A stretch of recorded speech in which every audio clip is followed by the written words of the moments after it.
أعوذ بالله من الشيطان الرجيم. بسم الله الرحمن الرحيم. Assalamu alaikum warahmatullahi wabarakatuh. Mga kapatid, magandang umaga, magandang hapon sa lahat ng mga Muslim sa amang sulok sa mundo. At sa lahat ng mga Muslim, Assalamu alaikum warahmatullahi wabarakatuh. Ito in reaction ko sa just this morning na may isang pastor ng Baptist, ilang beses na talaga nangulit sa akin makipagdialogo. Sabi ko, magdialog tayo sa live, sa FB. Sabi niya, hindi, dapat private lang. Sabi ko naman, kung private, ikaw hindi ka maniniwala sa akin at ako na may hindi maniniwala sa iyo. Ano pa ang silbi na mag-usap tayo private? Maganda ang public sa Facebook dahil kung sinong sang-ayon sa iyo, kakampi sa iyo. Membro mo or kasama mo. Kung sino naman ang sang-ayon sa akin, kakampi sa akin, siyempre akin sila dahil kumakampi sa akin. Yun, magsalita tayo para sa publiko, hindi para sa sarili natin dahil hindi ako maniniwala sa iyo. Ikaw naman ay hindi maniniwala sa akin. So talagang nangungulit siya, ganito. Sige, tawag na tawag. Bandang huli, pinagbigyan ko. Okay?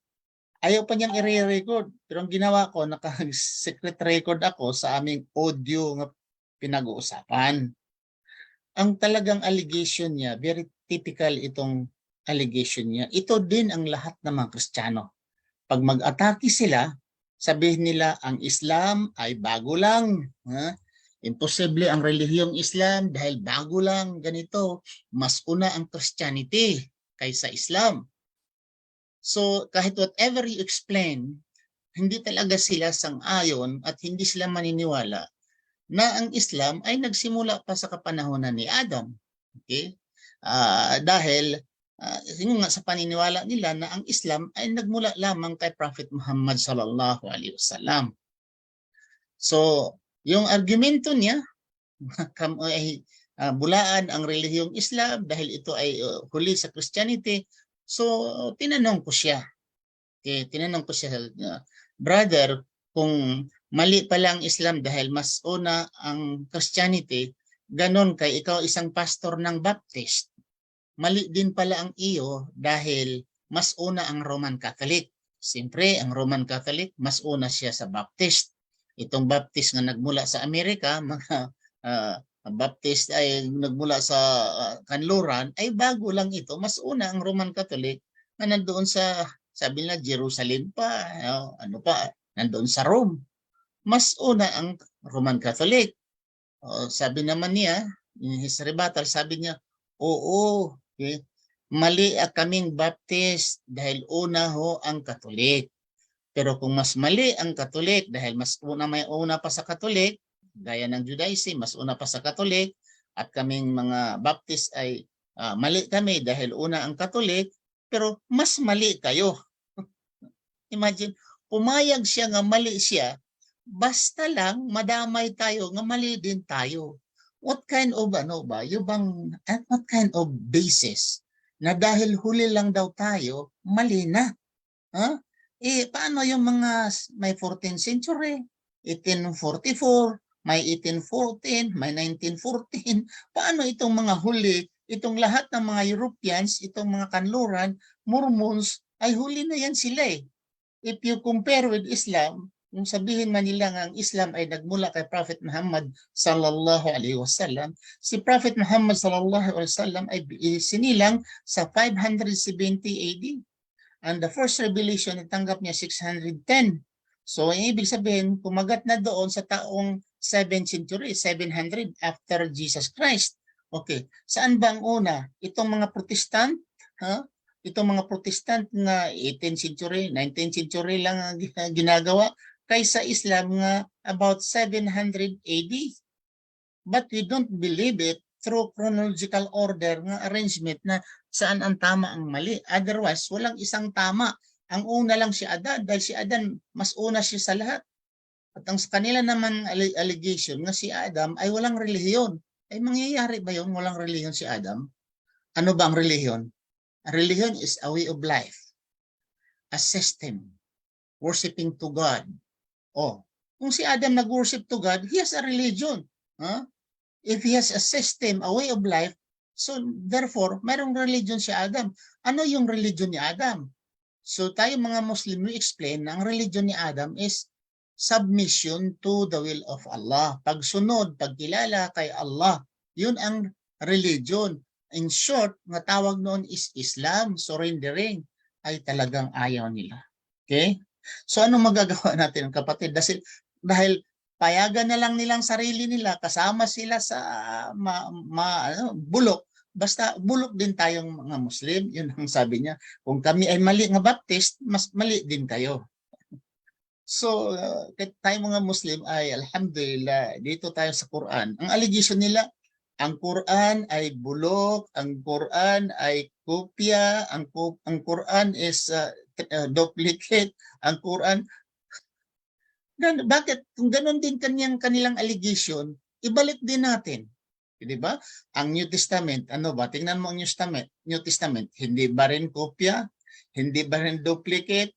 Hindi ba rin? Bakit may mga pangalan at pangyayari nandyan sa New Testament na nangyayari na doon sa Old Testament? Gaya ng I am the Alpha and the Omega. I am the beginning and the last. Nandoon sa Old Testament. Di ba? I am the only Savior. Nandoon sa Old Testament.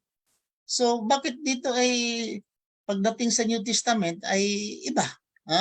Ay katotohanan na ang pagdating sa New Testament ay yung mga argument na ganun mga kapatid, lalo na sa aking mga pastor nga katunggali.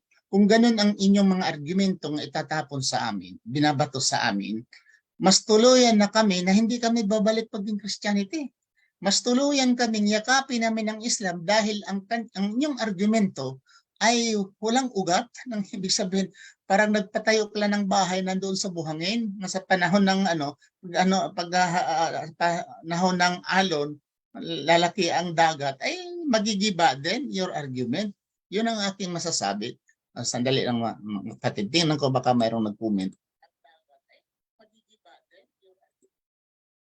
Dito mayroon dito, nag-comment dito, wala sa kung saan or kung.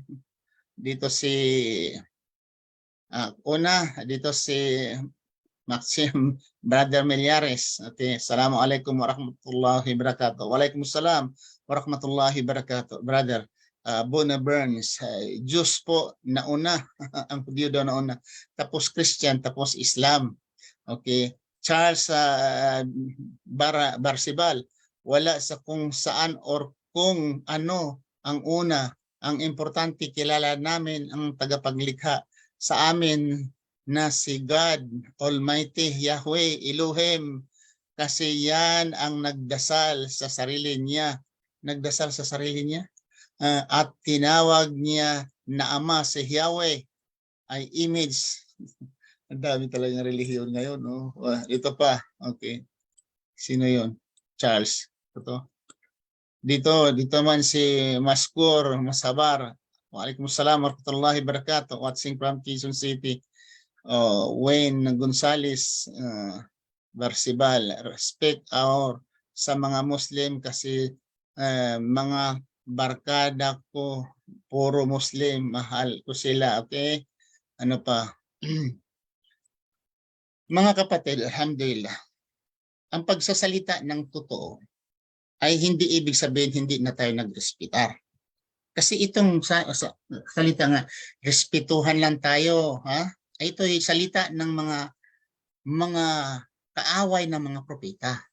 Pagdating nila ni Jesus Christ, ni Adam, ni Prophet Muhammad sallallahu alaihi wasallam, nagagalit ang mga Hudyo sa kapanahonan ni Jesus. Nagalit ang mga Hudyo dahil si Jesucristo ay nagsasalita ng katotohanan. Na kayo may hipokrito, kayo nagsisinungaling, ang inyong gawa ay salungat sa inyong mga sinasabi. Ang mga Hudyo ay nasasaktan dahil si Jesucristo ay nagsasalita ng totoo, tama. At pagkatapos naman si Prophet Muhammad sallallahu alaihi wasallam, nagagalit din ang mga Quraysh. That's why nga nakipaggira ang mga Quraysh, ipagpatayan sa mga Muslim dahil sinasabi ni Prophet Muhammad sallallahu alaihi wasallam na sambahin lamang ang nag-iisang Diyos, hindi yung mga debolto, gawa-gawa, likha lamang ng mga kamay sa kamay. So nagagalit ang mga Quraysh sa mga pagan Arabs. So kung sabihin mo naman respetuhan lang mga kapatid, ang pinipigilan ninyo kami magsalita ng totoo dahil sa pusig sabihin namin hindi kami kakain ng haram dahil ayon sa Quran ay karumal-dumal ang pagkain ng baboy. O, siyempre kung may naglitson masasaktan, di po ba? So sabihin niyo respeto, anong sabihin namin? Nga pwede lang ang baboy, hala sige kain kayo. Umiinom kayo. May mga palainom dyan. Sabihin namin ang pag-iinom ay bawal dahil pag nalalasing kayo, ay iba nang gagawain ninyo, iba na ang utak ninyo pag nalalasing kayo at pinagbabawal talaga sa Diyos ang alak. O masasaktan. Sabihin na yung pag 5-6, yung pagpa-interest, usury, bawal yun, haram yun, usury. So hindi na namin sasabihin dahil masasaktan din ang tao. So ano lang sabihin namin mga kapatid? So, ang sa Islam talagang sabihin namin, sabi ng Prophet Muhammad sallallahu alaihi wasallam, "Qulil haq walau kana muran." Sabihin mo ang totoo kahit ito ay mapait or kahit ito ay masakit sa iyong sarili, sasabihin ninyo ang totoo. Di ba?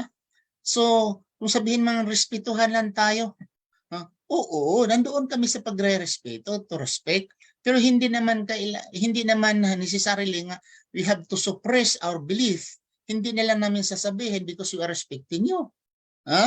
So, yung salita nga respect, imagine brother kung nilapastangan na yung pamilya mo at nagsasalita ng masama laban sa iyong sarili, laban sa iyong mahal sa buhay, anak mo, asawa mo, so sabihin mo lang, okay lang.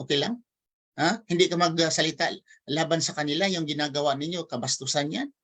Supposing ang mga tao sa mga non-Muslim ay magdadala ng mga dibulto. Dadala nilang dibulto, pasan-pasaan nila.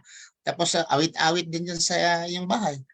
Kami dito, kung sa panahon ng Disyembre, may kumakanta-kanta dyan sa gate, sabihin ko, sorry ha, Muslim po kami.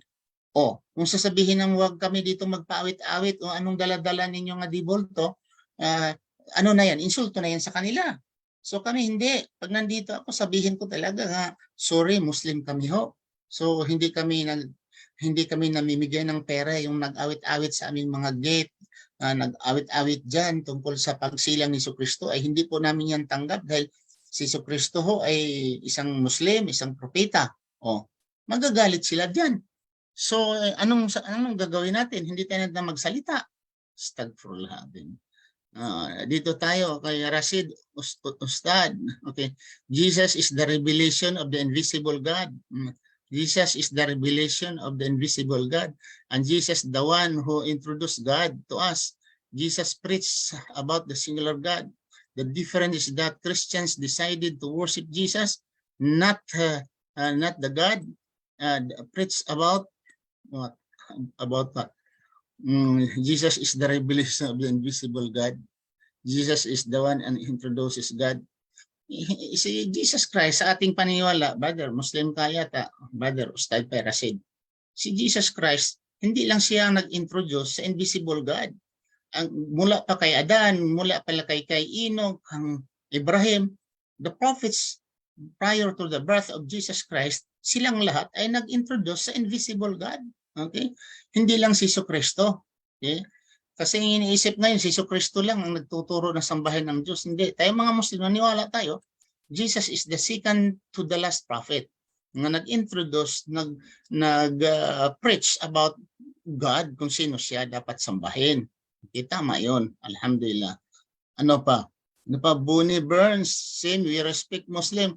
Brother, hindi naman kami ibig sabihin nagsasalita kami dito ay we do not respect Christians. We respect Christians, pero yung Biblia kasi, una, ang may-ari naman ng Biblia, hindi naman Kristiyano, di ba? Yung Old Testament, hindi naman yan aklat ng mga Kristiyano. At si Jesucristo, hindi rin Kristiyano. Si Jesucristo, hindi Kristiyano. Si Pedro, sila ni Mateo, hindi naman sila Kristiyano . Tanungin mo nga ng mga maalam mga Katoliko if they are Christians. Sila ni Mateo, Kristiyano ba sila? May kadebate nga akong si Russia ba yun? Si Russia. Sabi nga niya, ang mga disipulo ni si Kristo ay tinawag lamang the early time of followers of Jesus. Hindi naman sila tinatawag Christian. Hindi tinasab. Bakit si Mary Kristiyano? Si Joseph Kristiyano? Ang Christian ay lumabas yan ang the word Christianity ay wala na si Jesus Christ. Kahit na yung mga disipulo, never sila nagsabi na we are Christians. Ang nagtawag una ng Christian ay taga-Antioch. Nandiyan mabasa niyo yan sa Acts nga taga-Antioch ay nagtawag ng Christian sa mga taong nagmensahe kay Jesucristo. Pero ang pagtawag nila na Christian, hindi to appreciate them, not to salute them, but degrading them. Dinidegrade sila. Ang primerong tawag nila, Romans, bandang huli naging Christians. At ang tawag na Christian, ang nag-imbento nito, hindi si Jesus. Hindi na mga disciples ang nag-imbento nitong Christian, but the people of Antioch, mga non-Christian sila. Tinatanggap lang din ng mga Kristiyano. Pero actually, hindi mga Kristiyano ang unang nagtawag na Christian and we are the followers of Jesus Christ and we are Christian. No. Meron dito nagtanong si Albert Macapil, bakit nasabi mo na si Kristo ay Muslim? Saan naging Muslim si Kristo? Ikaw sabi niyan. Okay brother, totoo yun. Bakit siya ay Muslim? Una, nabanggit sa aming Quran. Quran chapter 3 verse 84 nga si Kristo ay Muslim. Nandun sa Quran. Ano ba ang ibig sabihin ng Muslim? Ang Muslim ibig sabihin sumusunod, tumatalima sa nag-iisang Diyos. Yun po ang ibig sabihin ng Muslim. Sa Islam, tumatanggap siya sa katuruan ng Islam na ang Diyos ay nag-iisa lamang. Sino mang tumatanggap na ang Diyos ay isa lamang, siyang tagapaglikha, walang kasama, walang kapareho, ay siya ay tinatawag na Muslim. Okay? Yan, ang Islam ay mga katuruan. Ang tao, ang yumakap sa katuruang Islam na pagsuko, pagsunod sa kagustuhan ni Allah, tinatawag siya nga Muslim. A person who submitted himself to the will of Allah. That's why sabi namin si Kristo ay Muslim dahil sinabi ng aklat ng Quran siya ay Muslim at ang interpretation, ang meaning sa Muslim is a person who submitted to the will of Allah. That's why Muslim si Kristo. Kahit sa Biblia nga ninyo nandyan sa Biblia, sabi ni Kristo, Our Father which art in heaven, hallowed be your name.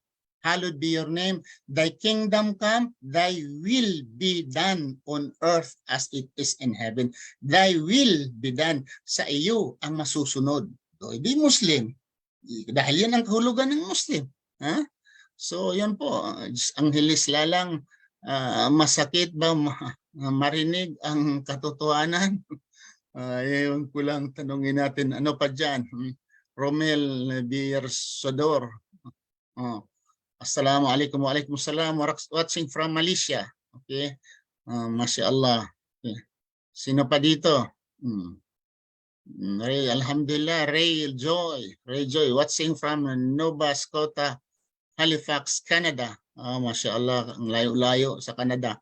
Ano dito? Maskur Masabar, waalaikumsalam from Quezon City.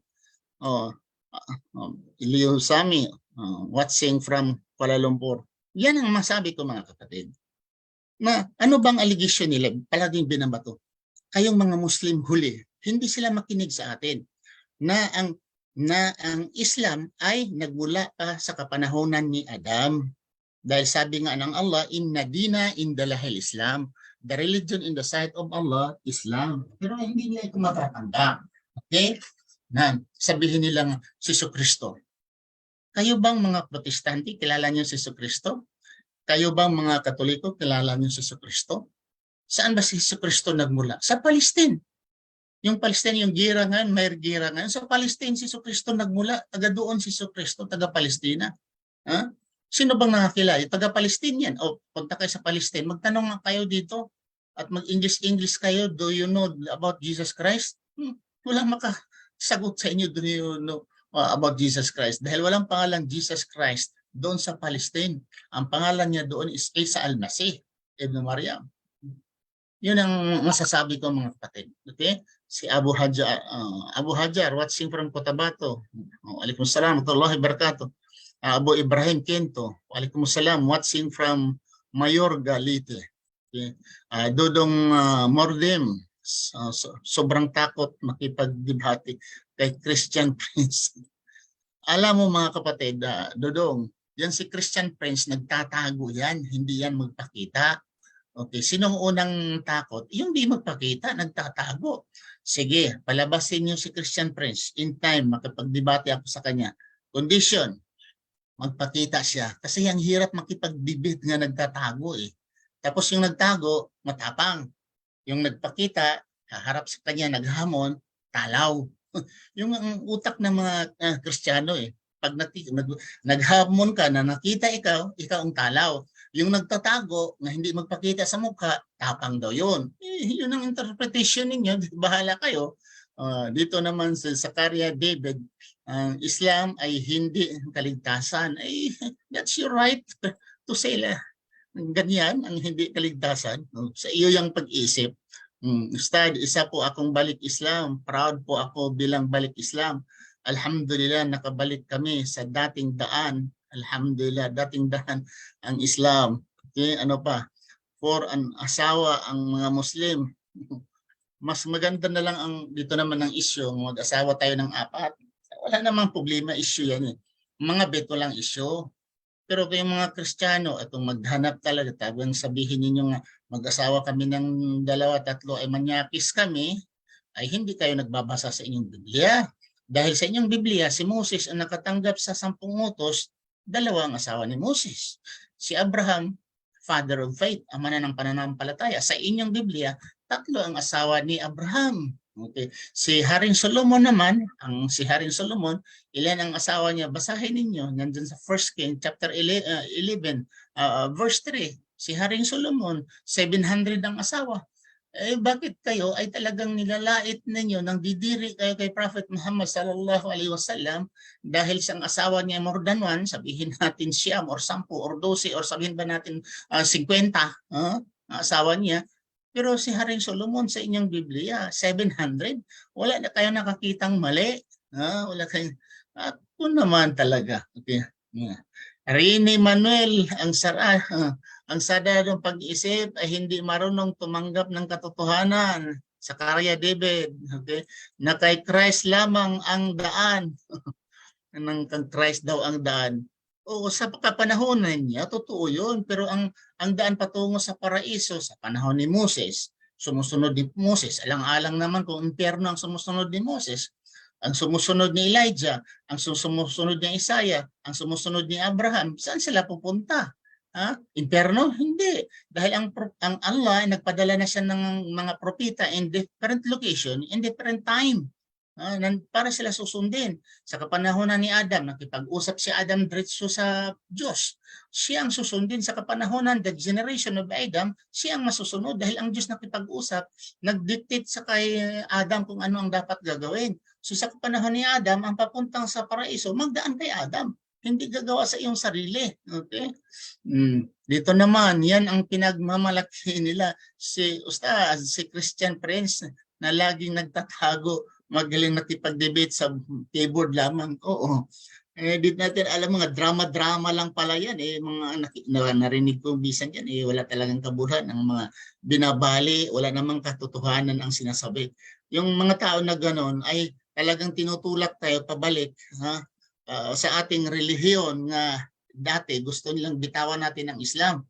Pero the way they are acting, debating with the Muslim, nagpapatunay talaga nga ang Islam ay tama. Bakit? Nagtatago sila eh. Ako hindi nagtatago, tayo hindi nagtatago. Dito pa lang sa aking page, tingnan mo. Ang tapang nila magsasalita sa aking page. Pero kung hamunin ko silang debate face-to-face or live sa Facebook, ay ayaw. Ayaw nila. Ang sa kanila lang, panginginsulto lang. Dito, tingnan nyo sa page dito. Yung mga matatapang dito, sige, labas kayo. Debate tayo live sa Facebook. Sige. Ayaw. Ang tapang magsalita. Pero kung kausapin mo, harap-harapan live tayo, ayaw. Yan ang mga, tapos sabihin pa na nila na ang ating mali at ang relihiyon. Huli lang daw ang ating relihiyon. Ganito, kung huli ang ating relihiyon, ganito. Sabi nila, sa kay Jesus daw mas una. Okay? Mas una daw si Jesus kay ni Muhammad. Okay. Para bang ang mata nila ay ganun lang? Kung yun ang rasonis ninyo, logic ninyo, nga una si Jesus, huli si Muhammad, how about Moses? Si Moses ay mas una siya kay ni Jesus. Mali din si Jesus dahil mas una si Moses. How about kay Moses? Kay Abraham. Mas una si Abraham kay ni Moses. Sila ni Enoch, mas una ni Abraham. This kind of logic, hindi ito will never stand in the, even common sense. Hindi. Tapos, ganito pa. Ang Islam, palagay natin, for the sake of argument, sabihin lang natin na ang relihiyong Islam ay pinatayo ni Prophet Muhammad sallallahu alaihi wasallam. Granting for the sake of discussion, that Islam is founded by Prophet Muhammad sallallahu alaihi wasallam. Okay, for the sake of discussion. Ganito, sa kapanahonan ni Prophet Muhammad sallallahu alaihi wasallam, nandoon ang Quran, nabuo ang Quran. Sabihin man natin nga sinulat niya or he received it or he copied it, but nabuo ang Quran. Kasi man yan ang allegation ng mga kafir, mga hindi Muslim, na ang Quran ay kopya, ang Quran ay sinulat ni Muhammad, etc. Okay, pero granting, yung sinasabi niyo ay tama. Pero tandaan ninyo, until now, ang Quran never edited, never been revised. Ang Quran is memorized by millions of Muslims. Ano pa? Ang Quran ay ginagamit sa araw-araw, paano kami magdasal, paano kami mag-ayuno, paano kami mag-asawa, according to the Quran. Whereas ang yung Biblia, ginagamit ba ninyo? And another thing, si Prophet Muhammad sallallahu alaihi wasallam nagpatayo ng Muslim community. Lipunan ng mga Muslim. Sa kapanahonan niya, bago siya namatay ay nagpatayo na organize ang Muslim na lipunan, the community, the society of the Muslim, being built by Prophet Muhammad sallallahu alaihi wasallam, was existing. During the time of Jesus Christ, there was no Christianity. Never did Jesus Christ erected or he built a group of people and to be called as Christians. Hindi. Ang tawag ni Kristo is followers, submitters, believers. This is the meaning of the Muslim, believers, submitters to the will of Allah. Hindi nagtawag siya naggrupo si Kristo. My group is Christianity. My group Roman Catholic. My group is Baptist. My group Seventh-day Adventist. Walang ginagawa ni Kristo. Whereas sa kapanahonan ni Prophet Muhammad sallallahu alaihi wasallam, he founded the group of people with the laws and ordinances. Sa kapanahonan niya, ang tinatawag na Muslim, and until now existing. And what is Muslim? Muslim people who submitted to the will of Allah. Mali ba yun? So, ang inyong sinasabi dyan, ang relihiyon mo ngayon, kung ikaw Iglesia ni Kristo, kailan yan natayo? Alam ba ni Kristo yan? Hindi. Ikaw, Roman Catholic, kailan na ipatayo? Alam ni Kristo yan? Kung ikaw Baptist, alam ni Kristo yan? Wala, hindi kayo mahihiya. Nga sabihin ninyo ay pinatayo ito ni Kristo, si Jesus ang nagpatayo, pero hindi naman pala alam ni Kristo yan eh. Yung Seventh-day Adventist, alam ni Kristo? Yung ano diyan, UCCP or yung Kristiyano diyan, any Christian, alam ni Kristo yung relihiyon, yung tinatawag, masabihin ninyo nga si Jesus ang nagpatayo. Kung gamitin niyo pala ang pangalan na Christian ay referring to Jesus Christ, tama na dahil nauna, supposing ako ngayon, sabihin ko, ang aking relihiyon ay relihiyon ni Adan. Si Adan ang nagpatayo nito. Si Adan ang ano. Di tama ako, mas pinakauna ako, dahil sa inyo ay pinatayo ni Moses, pinatayo ni Muhammad, pinatayo ni Jesus Christ. Sabihin ko ang akin pinatayo ni Adam. Si Adam ang nagpatayo sa aking relihiyon, bago itong relihiyon. Ano ka? Adamism. Adamism, pinatayo ni Adam. Tama na ang akin? Ganon? Hindi. Mayroong basihan. Una yung aklat. Saan ang aklat yung basihan? Kami may aklat, kami mga Muslim. Kayong mga Christian, anong Christian nga aklat nga banibasihan ninyo? Kung si Mateo, Kristiyano si Mateo? Si Lucas, Kristiyano? Kailan ba lumabas ang salitang Christianity? Or kung sabihin man niyo, oo, Kristiyano. Okay, for the sake of argument, sabihin natin Kristiyano sila. Ano sila, Katoliko? Ano sila, Seventh-day Adventist? Ano sila, Baptist? Kung sabihin ninyo, nga the early followers of Jesus Christ were Christians, tatanungin ko kayo, anong sikta sila? Katoliko, Roman Catholic, o Jesuits, or ano pa? O ito naman, Mormons? La hawla wala quwwata illa. Tingnan ko muna mga kapatid, i-shout out ko muna dito kung sino pa itong mga kapatid natin nandito. Alhamdulillah. Dito. Numalit. I-shout out natin. Marami na pala. Alhamdulillah, marami nakikinig. Alhamdulillah, Rashid, Ustad. Waalaikumsalam, warahmatullahi wabarakatuh. Ang Roman Catholic po ay hindi tatagnisos. Totoo naman talaga eh. Pero inaangkin nila eh. Ang totoo lang, mismong mga Kristiyano, nag-away-away, ay talagang alam natin yan. Alhamdulillah. Okay. Nico Comendo, Kanindo. Okay? Kasi ang pinagkaibas nila, ang Christian na mga leader di naninira ng ibang relihiyon at may freedom talaga. Bahala kung mananatili ka. Hindi daw naninira. Brother, kung magsalita ka ng totoo para sa mga taong wala sa katotohanan, naninira ka na. Yun ang totoo lang. Pag nandyan ka sa katotohanan, panindigan mo ang katotohanan, sasabihin mo ang katotohanan, ang tawag sa mga taong wala sa katotohanan, sabihin nila, ikaw ay naninira. Alam mo na? Alam mo ba yan? Ibn Malik, ya Sheikh, ang katotohanan, ang mga pastor mismo, ang demonyo. Sakit naman, masakitan si pastor. Alhamdulillah. Okay. Andito pa dito.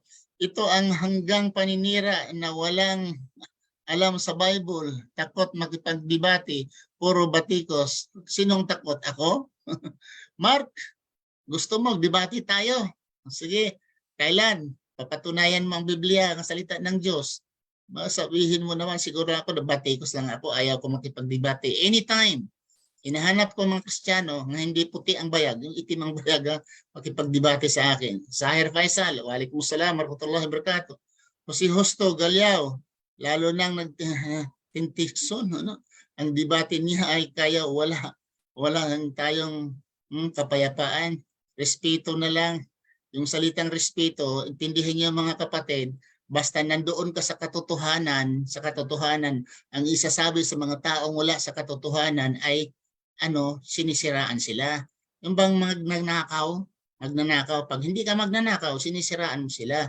Yung mga prostitute, pag hindi ka prostitute, sinisiraan mo sila. Ganun eh. Pag nandoon ka, upusit sa kanilang plano, sinisiraan mo sila. Gaya ng mga pulis ng mga hoodlums. Kung hindi ka hoodlum, sisiraan ka, papapayan ka nila. Sa mga pulis, sa mga hoodlums, hindi sa mga mababait na pulis. Yung makaipon ka sa pulis ng isang squad, lalo na yung chief of police nila ay talagang corrupt, ay nandyan ka sa loob na hindi ka corrupt, ay madali kang mamatay or mawalan kang trabaho. Yun ang ibig sabihin na pag hindi ka corrupt, kasamaan mo ay mga corrupt, ikaw ang masama. Okay? Bro Hamas, pwedeng magtanong, isa po akong Christian. O pwede, Pupuena, Marisi, Palangan, Taroy, pwedeng magtanong. Okay. Sige lang po, ang tanong ko kay Ustad, Mark Jom. Okay, kung owner base pedals, shout out sa inyo. Walang hinding maniniwala sa Bible. Yan Muslim pero ginagamit nila ang atake sa Kristiyano. Sister, brother, kung ang Biblia ninyo ay nagsasalita ng katotohanan sa loob ng Biblia, kailanman hindi pwedeng gamitin ang Biblia paninira kung iyan ay katotohanan. Pero kayo mismo ay ang natatamaan dahil ang Biblia nagsasabi mismo, huwag kayong kakain ng baboy. Kumakain kayo ng baboy, sambahin ninyo ang Diyos, nag-iisa lamang. Si Jesucristo ay tao, sinasamba ninyo bilang Diyos si Jesucristo. Di kayong natatamaan. Palangan Taroy, pwedeng magtanong, Ustad, pwede po. Tinoko, shout out. Kulang sa kaalaman, kaya takot sila makipagdebate sa Muslim. Tumindi ang mga tunay na relihiyon sa huling araw. Richard sa Banma. So, tandaan mo, walang relihiyon na makakaligtas kundi ang sarili natin mismo. Brother, kung sarili mo mismo ang makaligtas sa'yo, kawawa yung mga propeta. Dahil mismo yung mga propeta hindi nagsasalita ng ganyan. Ang mga propeta, they are dependent to God, sumusunod sila sa Diyos, tumatanggap sila ng kasulatan, ang mga propeta ay talagang sumisikap na hindi sila makasway sa batas ng Diyos. At yung sabi mo, tandaan walang relihiyon makaligtas, ang totoo, hindi mo alam ang relihiyon, Richard. Mag-study ka anong relihiyon. Tingnan mo sa dictionary bago ka magsalita dahil hindi mo alam ang salitang relihiyon. Ang salitang relihiyon, ibig sabihin a system, a way of life, worshiping to God. Kung ikaw ay sabihin mo wala kang relihiyon, you are not worshiping to God. Wala kang sistema. Bulok pala, walang sistema. Dahil yan ang meaning ng relihiyon. So sabihin mo na hindi makaligtas ang relihiyon, wala kang relihiyon pala. So wala kang sistema, wala kang Diyos. Mahulog ka na pagano. Wala kang alam sa relihiyon. Bago kayo magsalita, interpret mo na ninyo. Hanapan ninyo ng meaning kung ano ang relihiyon. Tanong ko sa iyo, anong nauna, aklat ang Hudyo o Quran ni Muhammad? Yan ang pinag-uusapan namin, ang tagal na eh. Okay? Alhamdulillah. Ang Hudyo, mga kapatid, ang aklat nila ay unas sa mga Hudyo. Okay? Pero si Moses hindi naman Hudyo eh. Si Moses hindi naman Hudyo ang relihiyon niya. Sige, hanapin mo nga ang relihiyon ni Moses, Hudyo. Ang relihiyon ba ni Abraham, Hudyo? Ang relihiyon ba ni Enoch, Hudyo? Ang relihiyon ni Adan, Hudyo? Ay paghanap tayo sa Biblia na ang relihiyon ni Abraham, Hudyo. Si Moses, ang relihiyon niya, Hudyo. Sige, harapin nyo. Okay? Ang Quran ba ay Biblia? Ay magkapareho? Sa Christian hindi po, iba po. Ang Quran po ay walang revision, walang version, iba-ibang version, kundi ang Quran ay isa lamang. Ang Quran ang salita ng Diyos, ang salita ng propeta, ang salita ng narrators, writers, iniba po nandoon sa ibang libro, aklat. Solid lang po ang Quran salita ng Diyos. Okay? Johari, yan po ang sagot. Okay? Doon sa pala kay Fiona. Okay? Johari, mashallah, correct brother. Jazakallahu khair.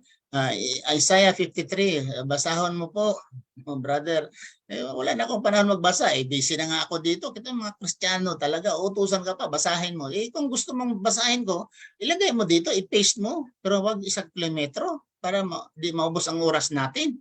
Another thing, Guni Bundulon, Tagpuno. Assalamualaikum, waalaikumsalam warahmatullahi wabarakatuh. Herminia Urbano, Herminia Urbano, bakit ang Quran may 34 books? Nagkokontra adik isa't isa.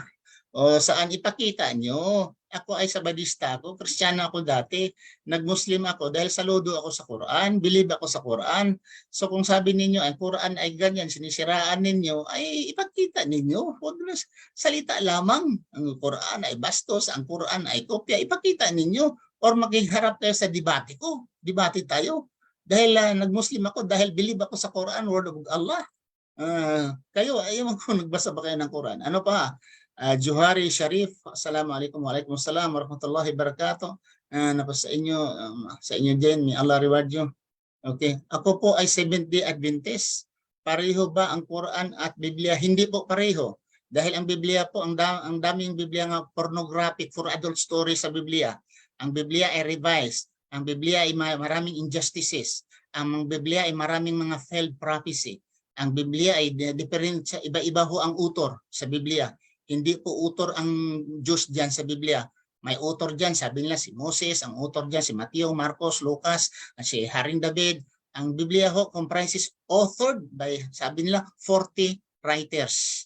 Ang Quran ho, authored lang po kay Allah lang po. Dito naman tayo kay Romel,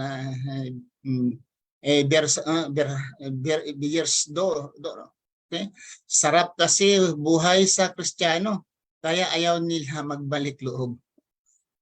Dito naman, ako ay isang LGBT. Welcome po kami welcome ba kami sa mga Muslim?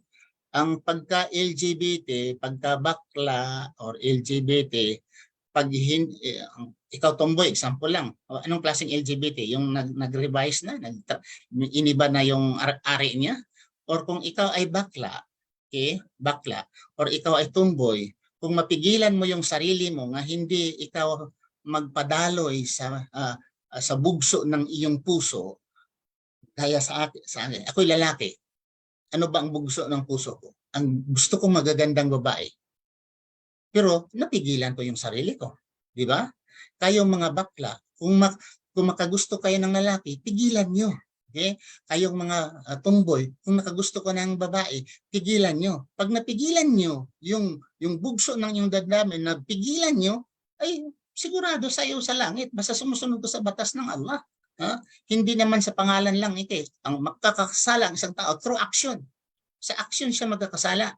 Kung ano ang iyong feeling tapos against sa Islam and then you make it put into action, diyan ka na magkakasala. Pero kung nandoon pa sa inyong damdamin, hindi mo pinapalabas, hindi mo put into action, hindi ka magkakasala. So kung ikaw ay tomboy, talagang haplos-haplos ka na ng babae, nagkasala ka na. The same as lalaki. Kahit nakagusto ka ng lalaki, pero pinipigilan mo, hindi ka nagkakasala. Nagkakasala ka kung nandoon na hinahaplos-haplos mo na yung lalaki, na ikaw ay lalaki rin. Nagkakasala ka na.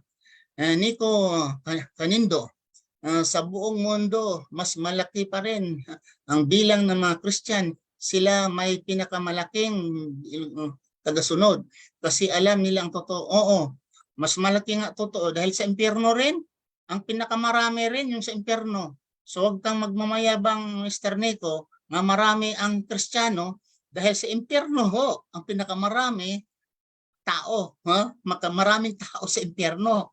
So kung sa by numbers ang bibilangin mo, konti lang ang sa paraiso, compare sa dito sa mundo, marami kayo, iakyat natin sa langit. Doon sa impyerno, mas marami din ang mga tao sa impyerno compare sa paraiso. So don't be proud na kayo ay belong sa mga taong dami dahil peligro ho, mas marami ho ang tao nga nandoon sa impyernong apo eh.